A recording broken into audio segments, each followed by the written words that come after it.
नमस्कार. भारतभूमी या चॅनलमध्ये आपलं स्वागत आहे. मी राजवणकर. आज छत्रपती संभाजीनगर जिल्ह्यामधील तालुका कन्नड येथील सामाजिक कार्यकर्ते, वंचित बहुजन आघाडीचे तालुका कार्यकर्ते व भारिप बहुजन महासंघाचे जुने नेते तसेच सामाजिक चळवळीतील एक अग्रसेव नेता अनिल सिरसाट सर हे आपल्यासोबत होते आणि त्यांची आज आपण मुलाखत घेतली. बघूया त्यांची सविस्तर मुलाखत. नमस्कार. भारतभूमी या चॅनलमध्ये आपलं स्वागत आहे. आज आपल्यासोबत छत्रपती संभाजीनगर जिल्ह्यामधील कन्नड तालुक्यातील धम्म चळवळीतील अनिल सिरसाट सर आहेत आणि आज आपण त्यांची मुलाखत घेणार आहोत आणि अनेक मुद्द्यावर चर्चा करीत असताना आपण बोधगया हा प्रमुख मुद्दा ठेवून आज आपण सरांसोबत थोडीशी चर्चा करूया. सर नमस्कार. नमस्कार. सर मला तुम्ही सांगा, आज भारतभरातून नव्हे तर जगभरात जे बौद्ध भिक्खूचे आंदोलन सुरू आहे आणि हे जे आंदोलन सुरू असताना जो समाज बांधवाचा जो पाठिंबा मिळत आहे आणि आपल्यासारखे अनेक धर्म चळवळीतील लोक या आंदोलनामध्ये सहभाग घेत आहेत, तर आपण या आंदोलनाला कोणत्या स्वरूपाचं आंदोलन मानता? महाबोधी बुद्ध विहार बुद्धगया हे मुक्त करण्यासाठी हे आंदोलन भंते सुराई ससाई यांच्या नेतृत्वात अनेक दिवसापासून चालू आहे. आणि या ठिकाणी जे महाबोधी विहार जे आहे हे ब्राह्मण्यवाद्यांच्या ताब्यात असून हे अत्यंत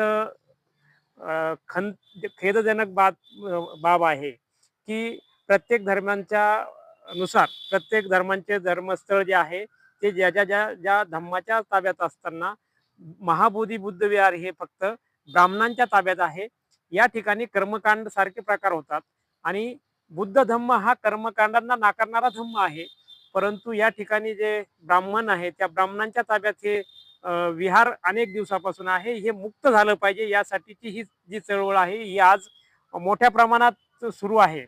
त्या ठिकाणी महाबोधी विद्यालयासमोर मोठ्या प्रमाणात आंदोलन चालू आहे आणि ह्या आंदोलनाला पाठिंबा म्हणून संपूर्ण महाराष्ट्रात आणि जगभरात यासाठी पाठिंबा मिळत असताना आमच्या कन्नड तालुक्यात देखील या ठिकाणी तहसीलदार कन्नड यांना आम्ही निवेदन दिलेले आहे आणि या निवेदनात आम्ही स्पष्ट सांगितले आहे की आमची लढाई ही बुद्ध विहार जे आहे ते मुक्त करण्यासाठी आहे आणि जर हे मुक्त झालं नाही तर आम्हाला या तालुक्यात देखील या रस्त्यावर येण्याची गरज आहे.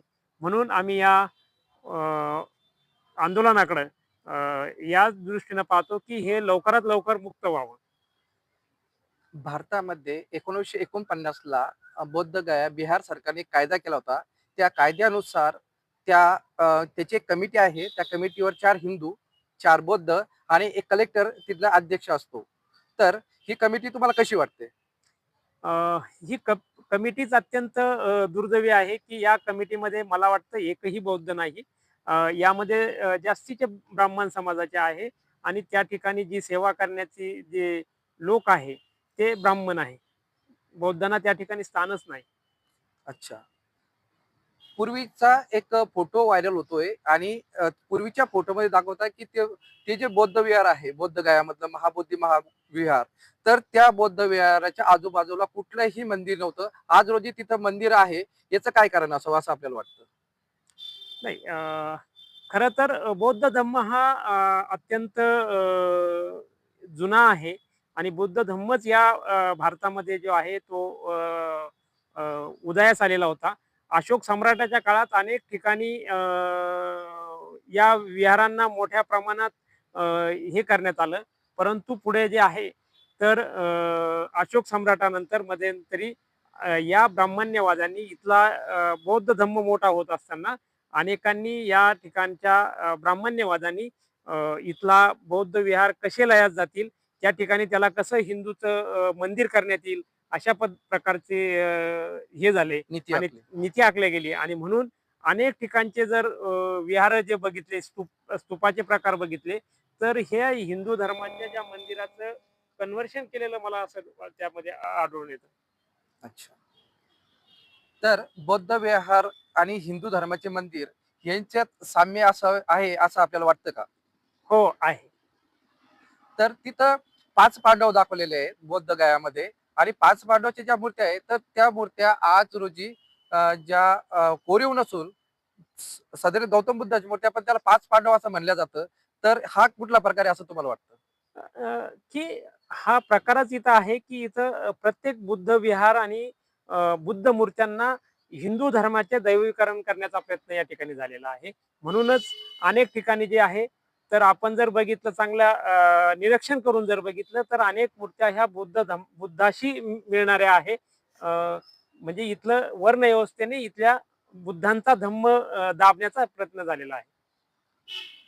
तर आता हे आंदोलन जास्तीचा वेग घेऊन भारतात नव्हे तर जगभरात हे आंदोलनाची ठिणगी पेटली आहे आणि जगभरातून बौद्ध भिक्खू बौद्ध गयात येत आहे. तर बिहार सरकार आणि भारत सरकार यांना आपण काय उद्देश करू शकतो? अ, बिहार सरकार आणि भारत सरकार हे दोन्हीही आजच्या घडीला अ, अ, एकाच विचाराचे सरकार आहे आणि या सरकारने आता बौद्ध धर्मीयांचा अंत पाहून आहे आणि लवकरात लवकर महाबोधी विहार जे आहे ते बौद्धांच्या ताब्यात द्यावे, की जेणेकरून आम्हाला राज्यघटनेने दिलेल्या अधिक्रमाने प्रत्येक धर्माचं स्वतंत्र जो अधिकार आहे, स्वतंत्र धम्मानुसार उपासना करण्याची जी घटनेनुसार तरतूद आहे, त्यानुसार आम्हाला तिथे उपासना करण्याची आणि बौद्ध धर्मीयांच्या ताब्यात असलं पाहिजे, हीच या सरकारकडून आम्हाला अपेक्षा आहे. आत्ताच हे जे सरकार आहे यांनी काश्मीरमधली अ, जी 370 कलम हटवली आहे, जे की भारतीय संविधानामध्ये होते आणि हे इंग्रज काळातील ही जे 1949 हा जो कायदा आहे, जर काश्मीरमध्ये 369 काश्मीरमध्ये 370 जर हटवू शकते, तर मग 1949 चा कायदा रद्द का होऊ शकत नाही? असं सामान्य जनतेला प्रश्न पडला, तर तुम्ही एक लोकप्रतिनिधी म्हणून तुम्हाला काय वाटतं? की इथली जी व्यवस्था आहे हे सरकार मला वाटतं या केवळ बघ्याची भूमिका घेत आहे आणि केवळ एक जातीयवादी भूमिकेतून या ठिकाणी हा प्रकार जो आहे तो थांबवला जात नाही. अच्छा. तर आपण बौद्ध समाजाला काय उपदेश करू अ, इच्छिता? बौद्ध समाजाने या चळवळीत मोठ्या प्रमाणात सक्रिय झालं पाहिजे. प्रत्येक बौद्ध अनुयायांनी मोठ्या प्रमाणात महाबोधी बुद्ध विहार मुक्त होण्यासाठी प्रत्येकाने या आंदोलनात उतरलं पाहिजे आणि आता खरी लढाई ही रस्त्यावर करण्याची वेळ आलेली आहे. तरच मला वाटतं जोपर्यंत आम्ही रस्त्यावर येत नाही, तोपर्यंत ही लढाई संपणार नाही आणि तोपर्यंत हे सरकार याकडे लक्ष देणार नाही. म्हणून प्रत्येक बौद्ध धर्मीयांना विनंती आहे, की त्यांनी रस्त्यावर आलं पाहिजे आणि या महाबोधी विहार आंदोलनाला पाठिंबा दिला पाहिजे. जेणेकरून या सरकारला जाग येऊन हे आंदोलन थांबवण्यासाठी त्यांना या 1949च्या नुसार या ठिकाणी हे महाविहार मुक्त झालं पाहिजे. मुक्त करतील. हे होते आपल्यासोबत अनिल सर, जे की वंचित बहुजन आघाडीवरती तालुक्यावरती चांगल्या पदावर आहे.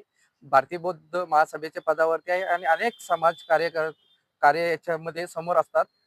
सरांनी आपल्याला छानपैकी मुलाखत दिली त्याबद्दल धन्यवाद सर. धन्यवाद. जय भीम. अशाच नवीन-नवीन व्हिडिओ बघण्यासाठी आपल्या भारतभूमी या चॅनलला लाईक करा, शेअर करा, सबस्क्राईब करा.